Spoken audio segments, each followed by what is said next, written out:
मन को काबू में कैसे रखें? तो पहले ये समझो कि मन को काबू में रखना चाहता कौन है? ये मैं है कौन जो कहता है कि मन को नियंत्रण में करना है? जरा ध्यान से देखो, जिस मन को तुम काबू में करना चाहते हो, वो तुम्हारी ही तो परछाई है। तुम जैसे हो, मन भी वैसा ही होगा। अपनी छाया को नियंत्रित कर कैसे लोगे भला? बताओ।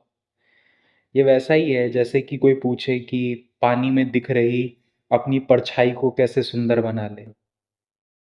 तो परछाई को बदलने की कोशिश मत करो, खुद को बदलो। परछाई अपने आप बदल जाएगी। तो मन वास्तव में क्या है? मन असल में मैं के चारों ओर घूमती हुई गतिविधि है। जिसे तुम कहते हो कि मैं हूं। तो तुम अपने बारे में जो भी धारणा बना लेते हो, मन उसी के अनुसार चलता है। अगर तुमने अपने आप को गलत समझ रखा है, तो मन शांत कैसे रहेगा? मान लो कोई धुएं से भरे कमरे में खड़ा हो और पूछे कि यहाँ की घुटन कैसे खत्म करूं। तो मैं कहूंगा घुटन को नहीं, कमरे को छोड़ो। जहां तुम हो वहां घुटन होना स्वाभाविक है। लेकिन तुम्हारी तो जिद है कि हम यहीं खड़े रहेंगे और हवा भी साफ हो जाए। ऐसा नहीं हो सकता।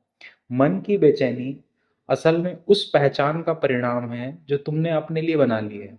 मन क्या है? वही विचार, भावनाएं और प्रतिक्रिया जो तुम्हारे भीतर उठती है। लेकिन ये सब उठते किसके लिए हैं? तुम्हारे लिए ना। इसके केंद्र में कौन हो? इसके केंद्र में तुम हो। अगर तुमने अपनी पहचान ही ऐसी बना ली है कि मैं तो कमजोर हूँ, मुझे सहारे की जरूरत है, तो मन का माहौल कैसा रहेगा? डर का रहेगा। और फिर तुम कहोगे कि मुझे डर को काबू में करना है। अगर पहचान ही कमजोर की है तो डर को कैसे जीतोगे? इसलिए असली काम मन को दबाना नहीं है, मन का दमन करना नहीं है, बल्कि ये देखना है कि तुमने अपने आप को बना क्या लिया है। जो भी पहचान तुम पकड़ लेते हो वही आगे चल के परेशानी बन जाती है। तो अध्यात्म का काम ही यही है, या तो अपने आप को पूर्ण जान लो, या इस झूठी पहचान को समाप्त कर दो। क्योंकि जो कुछ भी हम अपने बारे में सोचते हैं वह अधूरा ही होता है, कहीं से उठाया हुआ, कहीं से जोड़ा हुआ, कहीं से उधार लिया हुआ। उसमें हमारा अपना कुछ तो होता नहीं। ये कहना आसान लगता है कि मैं पूरा हूं, लेकिन ऐसा मानना बहुत कठिन है। कठिन इसलिए क्योंकि अधूरा मानने से तो मैं बचा रहता है और पूरा मानने से मैं मिट जाता है। अधूरापन स्वार्थ को बचाए रखता है, पर उसके साथ दुख भी जुड़ा रहता है। और जब तक दुख बढ़ जाता है हमारा, तब हम यकायक सवाल पूछने लगते हैं, अरे मन को नियंत्रित कैसे करें?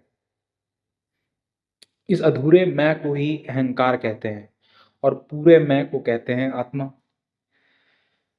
तो जब तक तुम अपनी पहचान अलग अलग चीजों से जोड़ते रहोगे, मैं ये हूं, मैं वो हूं, तब तक मन भी उसी पहचान के अनुसार चलता रहेगा। फिर शिकायत मत करते रहना।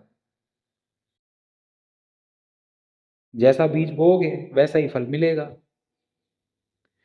इस समझ के साथ जियो कि भीतर से हम पहले ही पूर्ण हैं। हमारी असली पहचान को किसी चीज की जरूरत नहीं है। जरूरतें जितनी भी है सब बाहर की है। बाहर की चीजें काम करके पूरी हो जाएंगी, या काम करके पूरी नहीं भी रहेंगे, जरूरतें अधूरी भी रहेंगी। तो भीतर की पूर्णता हमारी वैसी की वैसी ही रहेगी। उसमें कोई कमी नहीं आने वाली है। और जब इस पूर्णता के भाव में जीना शुरू करोगे, तब मन ज्यादा देर तक खराब नहीं रह पाएगा। और अगर कभी खराब भी होगा तो बस ऊपर ऊपर रहेगा। जैसे एक झील, साफ झील के ऊपर कुछ पत्ते तैर रहे हों।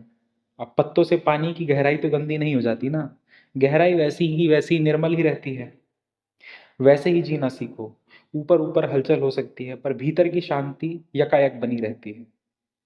तब तुम ये सवाल नहीं पूछोगे कि मन को काबू में कैसे रखें, क्योंकि समझ में आ जाएगा कि मन को नहीं, अपने मैं को समझना जरूरी है। अपने मैं को समझ लिया तो मन का जो रूप है वो भी अपने आप उसी अनुसार बदल जाता है। तो असली बात है मैं को बदलना। अगर मैं को बदल लिया तो मन अपने आप बदल जाएगा। अगर कमजोरी की मान्यता को छोड़ दिया और निडरता का स्वभाव अपना लिया, तो लालच की भी जरूरत नहीं रहेगी, ना डर की जरूरत रहेगी। तब निडर होकर के जीवन भी जिया जा सकता है।